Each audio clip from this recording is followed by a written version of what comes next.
అందరికీ నమస్కారం. నేను Sunitha. Welcome to my kitchen food book. ఈరోజు వీడియోలో మార్నింగ్ నుంచి ఈవినింగ్ వరకు డైలీ రొటీన్ ఏంటనేది ఈ వీడియోలో ఉంటుంది. ముందుగా అయితే మార్నింగ్ లెగవగానే ముందు ఫ్రెష్ అప్ అయ్యి వచ్చి ఇక్కడ లంచ్ బాక్స్లోకి అని చెప్పేసి ఇంకా వంట స్టార్ట్ చేశాను. ఏంటో పొద్దున్నే పైకెక్కాను అనుకుంటున్నారా? ఇక్కడ వేరుశనగ పప్పు తీసుకొచ్చాను. లాస్ట్ వీక్ గ్రోసరీస్కి వెళ్ళినప్పుడు అదేంటంటే కవరు నేను బాటిల్లో పోసాను అనుకున్నాను, కానీ పోయలేదు. పైన కొన్ని బాటిల్స్ లేకపోతే కవర్లన్నీ అలా పెట్టేస్తాను అనమాట. అక్కడ పెట్టేసినట్లున్నా మర్చిపోయాను. సరే అంతా వెతికి కప్బోర్డ్స్ అన్ని వెతికి ఇంకా పైన సరుకులు దాంట్లో ఉంటే తీసుకున్నాను. సరే కొంచెం ఇంకా పచ్చడి కోసం ఇంకా బాండీలో వేసేసుకొని మిగిలిన ఇంకా బాటిల్లో పోసేసుకుంటున్నాను. ఇక్కడ పెసర దోశ వేయటానికని వేరుశనగ పప్పు కొబ్బరితో చట్నీ చేస్తున్నాను. ముందైతే ఇంకా లైక్ ఫస్ట్ అయితే రైస్ కడిగి పెట్టేశాను. మా అమ్మాయికి లంచ్ బాక్స్ పెట్టాలి కదా, పొద్దున్నే మనకి స్కూల్ ఉన్నప్పుడైతే ఈ హడావిడే ఉంటుంది కదా. రైస్ కడిగి పెట్టేసి ఇంకా వేరుశనగ పప్పు, కొబ్బరి, పచ్చిమిరపకాయలు ఇవి స్టవ్ మీద పెట్టేసుకున్నా. ఇంకా ఈ పప్పులన్నీ ఒక బాటిల్లో పోసుకొని ఇంకా షెల్ఫ్లో పెట్టేసుకున్న తర్వాత ఇంకా మనకి అవి పచ్చడికైతే అవి వేగుతూ ఉంటాయి. ఈ లోపు ఏంటంటే ఇక్కడ అంతకు ముందు వీడియోలో మీరు చూసుంటారు, ఉసిరికాయ జ్యూస్ ప్రిపేర్ చేశాను. రోజు మేము వేరే పౌడర్ చూపించాను కదా మీకు, ఆ పౌడర్ కలుపుకొని తాగుతున్నాం. ఇప్పుడైతే ఇంకా ఈ జ్యూస్ కొంచెమే ఉంది, ఫినిష్ చేద్దామని. మా అమ్మాయి కూడా ఈరోజు ఎర్లీగానే లేచింది. సరే మా ఇద్దరికి కలుపుతున్నాను, ఇంకా మా వారికి ఇంకా ఆయన లేచిన తర్వాత ఇస్తాను అనమాట. కొంచెం ఒక 2 స్పూన్ల జ్యూస్కి ఒక 150 ml వాటర్ అట్లా వేసుకుంటున్నాను. కప్పు నిండా అయితే పోయలేదు. మన ఇష్టం, కొంచెం వగరగా అట్లా ఎక్కువ అనిపిస్తే కొంచెం వాటర్ యాడ్ చేసుకోవచ్చు. తేనె కూడా కలుపుకోవచ్చు కావాలంటే. ఇది కావాలంటే కొంచెం మిరియాల పొడి వేసుకోవచ్చు తాగేటప్పుడు. తేనె, కొంచెం సాల్ట్ అట్లా వేసుకుంటారు. ఎలా అయినా తాగొచ్చు. హెల్దీ కాబట్టి ఎర్లీ మార్నింగ్ తాగేయచ్చు. మనకి ప్రశాంతంగా కూర్చొని తాగుదాంలే అనుకుంటే అవదు కదా పొద్దున్నే. కొంచెం మనం ఇక్కడ కిచెన్లో స్కూల్స్ ఉన్నప్పుడు ఆ పనులు చేసుకుంటూ దానికి మన కోసం కూడా కొంచెం టైం స్పెండ్ చేసుకునేటట్లుగా ఇలా ఉండాలి. నేనైతే ఇంక ఇలాగే అవుతుంది. ఓ పక్క వంట చేసుకుంటూ కలిపి పెట్టేసుకుంటే ఇలా తాగుతూ ఉండటం అంతే మధ్య మధ్యలో. అంటే తాగొచ్చు, అంటే కొంచెం కష్టం అనిపిస్తుంది కొన్ని రోజులు, కానీ తాగొచ్చు. హెల్త్కి మంచిది కదా, హెయిర్ గ్రోత్ కానీ, వెయిట్ లాస్కి, డయాబెటిక్ పేషెంట్స్కి ఎవరికైనా మంచిది కదా, తాగొచ్చు. ఏ రోగాలు ఉన్నా లేకపోయినా పొద్దున్నే తాగటం వల్ల అయితే నష్టం లేదు కదా, హెల్త్కి మంచిది కాబట్టి. సరే ఇంక ఇక్కడ ఇవి వేరుశనగ పప్పు కూడా ఇంకా పక్కన పెట్టేసుకున్నాను, వేయించుకొని గ్రైండ్ చేసుకుంటున్నాను. ఈరోజు అసలు కొంచెం లేటుగానే లేసాను. యాక్చువల్గా ముందు రోజు స్కూల్ లేదనమాట మా అమ్మాయికి. కొంచెం లేటుగా లేద్దామని అలారం ఆపేశాను. అది మళ్ళీ సెట్ చేసుకోవడం మర్చిపోయి పడుకున్నాను. నాకు మెలకు వచ్చింది రోజుట్లాగే, కానీ అలారం మోగలేదని చెప్పేసి అలాగే పడుకున్నాను. మా అమ్మాయి దాంట్లో మోగింది. ఏంటబ్బా నాకన్నా ముందు లేసింది, రోజు లేకవదు కదా అని చెప్పేసి చూస్తే 5:30 అయింది. 5కి పెట్టుకుంటాను రెగ్యులర్గా. ఇంకా సరేలే అని చెప్పేసి ముందు లెగవంగానే ఇంకా బ్రష్ చేసుకొని ముందు ఫ్రెష్ అప్ అయిపోయి వచ్చి వంట స్టార్ట్ చేసుకున్నాను. ఈరోజు పూజ అయితే ఇంకా మా వారు చేస్తారనమాట. నేను ఇంకా మా అమ్మాయికి లంచ్ బాక్స్ అంతా పెట్టేసి తను వెళ్ళిపోయిన తర్వాత ఇంకా ఈరోజు హౌస్ క్లీనింగ్ అంతా కొంచెం లేట్గానే చేసుకుంటాను అనమాట. ఆయన వెళ్ళేలో పూజ చేస్తారు కాబట్టి అంత ప్రాబ్లం లేదు. ఇక్కడైతే ఇంకా చట్నీ అంతా మిక్సీ పట్టేసుకున్నాను. ఇక్కడ కొంచెం గట్టుమైనంతా సాల్ట్ పడినట్లుంది, నేను లిడ్ సరిగా పెట్టలేదేమో. ఆ స్టార్టింగ్ మిక్సీ పట్టేటప్పుడు ఎగిరి పడినట్లుంది. ఇంకా చేతులకి అంతా తగులుతుందని చెప్పేసి ఫస్ట్ అయితే అక్కడ క్లీన్ చేసేసుకుంటున్నాను. మళ్ళీ లంచ్ బాక్స్లు అవన్నీ అక్కడ పెట్టుకుంటే మళ్ళీ బాక్సులు కిందంతా అంటుకుంటా ఉంటుంది కదా. సరే ఈ చట్నీ అయితే గ్రైండ్ చేసేసుకొని ఇంకా బాక్స్లోకి తీసుకొని తాలింపు పెట్టేసుకుంటున్నా.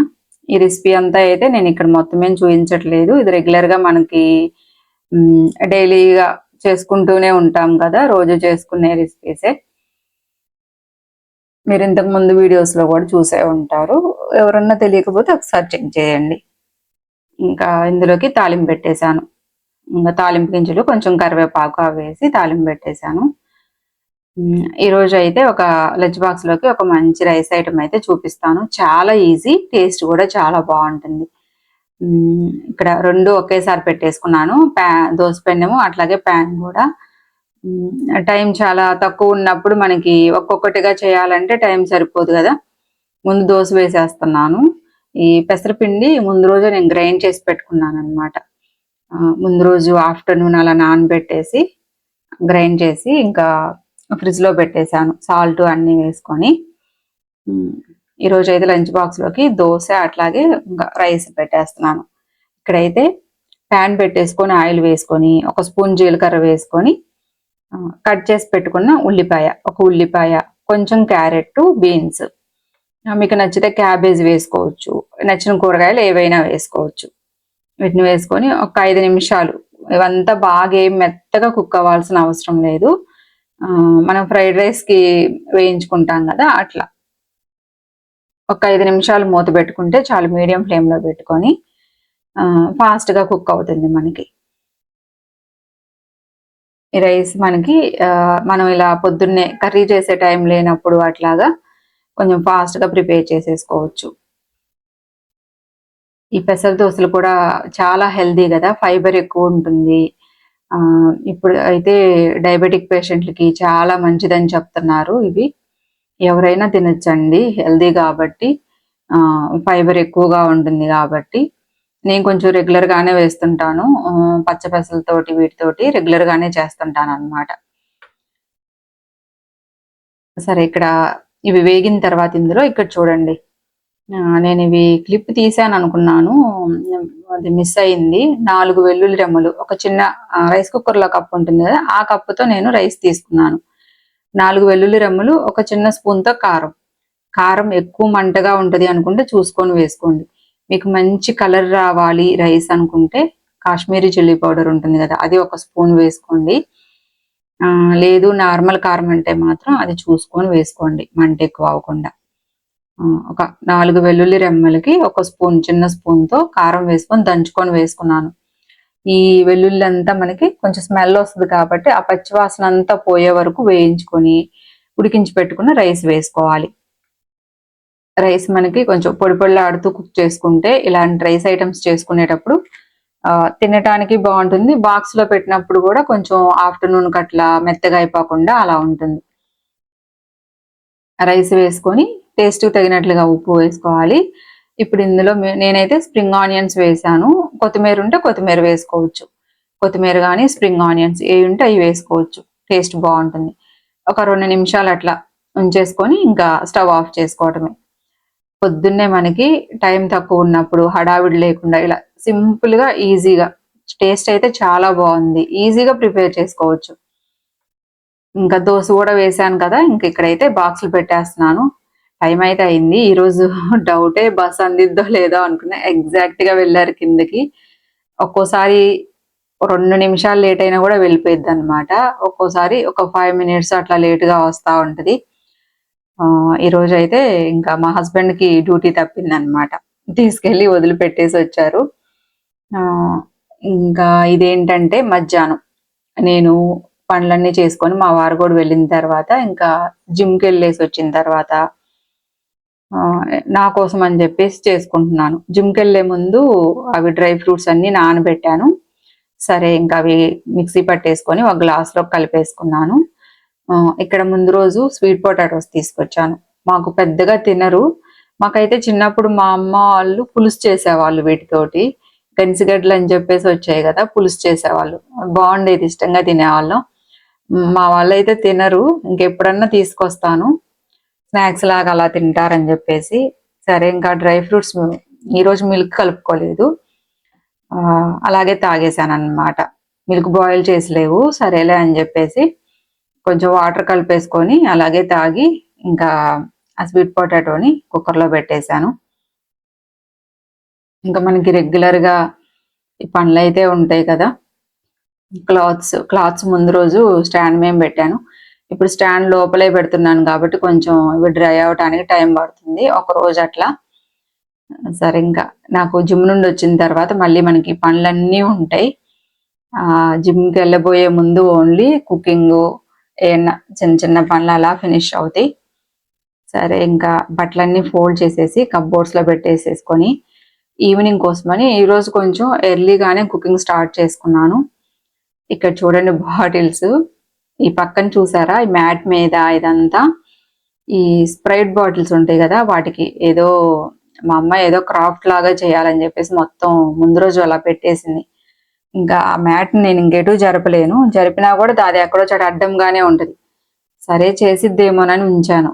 ఇంకా స్కూల్ నుండి వచ్చిన తర్వాత అడిగి ఒకవేళ చేయకపోతే పక్కన పెట్టేయాలి మొత్తం తీసి.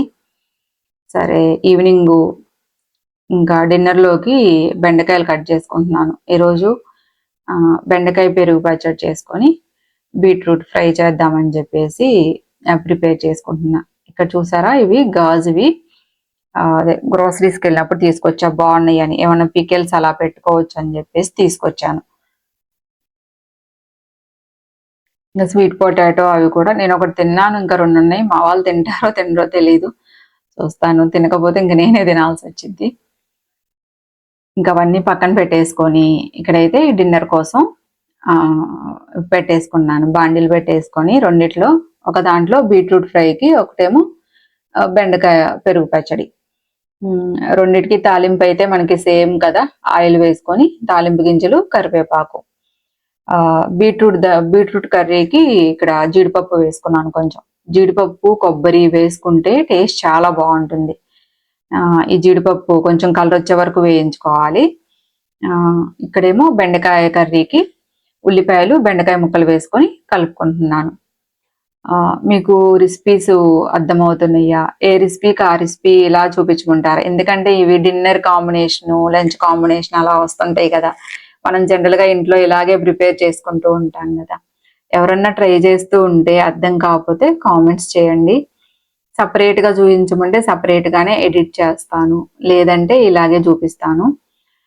ఇక్కడ బీట్రూట్ దాంట్లో నేను ఉల్లిపాయలు తురిమి పెట్టుకున్న బీట్రూట్ వేసుకొని వేయించుకొని ఇప్పుడైతే టేస్ట్ తగినట్లుగా ఉప్పు కారం వేసుకుంటున్నాను. జీడిపప్పు మీరు కావాలంటే లాస్ట్లో ఫ్రై చేసుకొని పక్కన పెట్టేసుకోండి. స్టార్టింగ్లో లాస్ట్లో అయినా యాడ్ చేసుకోవచ్చు, కరకరలాడుతూ రావాలంటే. ఇలా కూడా బాగుంటుంది, ముందు వేసుకున్నా కూడా అవి మంచిగా ఫ్రై అయి ఉంటాయి కాబట్టి తినేటప్పుడు టేస్ట్ బాగుంటుంది. కొబ్బరి కూడా వేసుకోవచ్చు. ఇంకా బీట్రూట్ కర్రీ అయితే రెడీ అయింది. ఇంకా ఇక్కడ బెండకాయ ముక్కలు కూడా వేగినాయి. ఇందులో నేను తాలింపు గింజలు, కరివేపాకు, ఉల్లిపాయ, బెండకాయలు, 1 స్పూన్ కారం వేసుకున్నాను. ఇవి ఒక 1/2 కిలో బెండకాయలు అలా ఉంటాయి అంతే. ఇవి మంచిగా వేగిన తర్వాత కారం వేసుకొని ఇందులో చూడండి చిన్న గిన్నెతో పెరుగు వేసేసుకుంటున్నాను. పెరుగుని బాగా స్పూన్తో మెత్తగా చేసుకొని వేసుకోండి, గడ్డలు గడ్డలుగా కాకుండా బాగా స్మూత్ పేస్ట్ లాగా చేసుకొని వేసుకోండి. ఇప్పుడు ఇందులోనే టేస్ట్కి తగినట్లుగా ఉప్పు 1 స్పూన్ వేసాను. ఉప్పు కారం 2 సమానంగా వేసాను. మీరు అక్కడ స్పూన్ చూస్తే మీకు అర్థమవుతుంది. మాకైతే సరిపోయింది, మీరు అడ్జస్ట్ చేసుకొని వేసుకోండి ఉప్పు చాలకపోతే. ఇక్కడ స్టవ్ అయితే ఆన్లో లేదు. ఈ కలుపుకున్న తర్వాత నేను ఇప్పుడు స్టవ్ ఆఫ్ చేశాను. పెరుగు వేసేటప్పుడు సిమ్ చేసుకోండి. ఇదంతా మనకు ఉడకాల్సిన అవసరం లేదు కాబట్టి పెరుగు వేసిన తర్వాత సిమ్లో పెట్టేసుకొని పెరుగు వేసుకొని కలుపుకున్న తర్వాత ఇంకా స్టవ్ ఆఫ్ వేయటమే. చూసారు కదా, రెడీ కర్రీస్. ఈజీగా ఫాస్ట్గా చేసుకోవచ్చు, టేస్ట్ కూడా చాలా బాగుంటాయి. సింపుల్ కర్రీస్, హడావిడి ఏం లేకుండా మనం రిలాక్స్గా చేసుకోవచ్చు అనమాట. చూడండి బీట్రూట్ ఫ్రై కూడా నేను ఉప్పు కారం వేసిన తర్వాత ఒక 5 నిమిషాలు సిమ్లో పెట్టేసి వదిలేసాను. దీంట్లో వాటర్ ఉంటుంది కాబట్టి వాటర్ అంతా పోయే వరకు వేయించుకొని లాస్ట్లో ఉప్పు కారం వేసుకోండి. ఈరోజు ఏంటంటే కొంచెం ఎర్లీగానే వంట స్టార్ట్ చేసుకున్నాను కదా. యాక్చువల్గా కిందకి వెళ్ళి మా అమ్మాయి బస్ వచ్చే టైం అవుతుంది అనమాట, ఇంకా తనని తీసుకొద్దామని. యాక్చువల్గా అయితే నేను వెళ్ళను, తనే వస్తుంది. ఇక్కడ చక్కగా మాకు బాగానే ఇప్పుడు సిగ్నల్స్ అవి పెట్టారనమాట, రోడ్ క్రాస్ చేయడానికి అంత ప్రాబ్లం లేదు. చెప్పాను లాస్ట్ వీడియోలో, మీరు చూస్తుంటే అర్థమై ఉంటుందేమో. తను స్కేటింగ్ చేసేటప్పుడు పడింది, మోకాలు 2 బాగా దెబ్బలు తగిలింది. కానీ కష్టంగానే, ఇంకా స్కూల్కి అయితే వెళ్లకుండా ఉండలేరు కదా, వెళ్తుంది. కొంచెం పెయిన్ ఎక్కువగానే ఉంది. సరే బ్యాగ్ అది ఉంటుంది కదా, సరే పిక్ చేసుకొని వద్దాంలే అని కింద వరకు వెళ్దామని చెప్పేసి వెళ్తున్నాను. జస్ట్ బిల్డింగ్ దగ్గరే, రోడ్డు అవతల వైపు బస్సు ఆగిద్ది, రోడ్ క్రాస్ చేసి వస్తుంది అనమాట. మంచిగా స్కూల్స్ రీఓపెన్ అయ్యేటప్పటికి మంచిగా స్కూల్స్ దగ్గర అన్ని చోట్ల సిగ్నల్స్ పెట్టేశారు. ఇప్పుడు కొంచెం ఈజీ అన్నమాట రోడ్ క్రాస్ చేయటం. అంతకుముందైతే నేను వెళ్ళేదాన్ని కిందకి. ఇప్పుడు ఆల్మోస్ట్ ఒక 1 ఇయర్ పైనుండి నేను వెళ్ళట్లేదు. చక్కగా రోడ్డు సిగ్నల్ వేసుకుంటే చక్కగా వెహికల్స్ ఆగుతాయి. రోడ్ క్రాస్ చేసి వచ్చేస్తది. బావుంది. అంత భయపడాల్సిన పని లేదు. అంతకుముందైతే కొంచెం లేట్‌గా వచ్చేది. ఇప్పుడు ఎర్లీగా గూడా వస్తుంది. ఇక్కడ సిగ్నల్ క్రాస్ చేసి వస్తది కాబట్టి ఎర్లీగా గూడా వస్తుంది. వచ్చేసిందిలెండి. సరే ఓకే అండి. ఈరోజు వీడియో అయితే ఇదే. Thank you so much.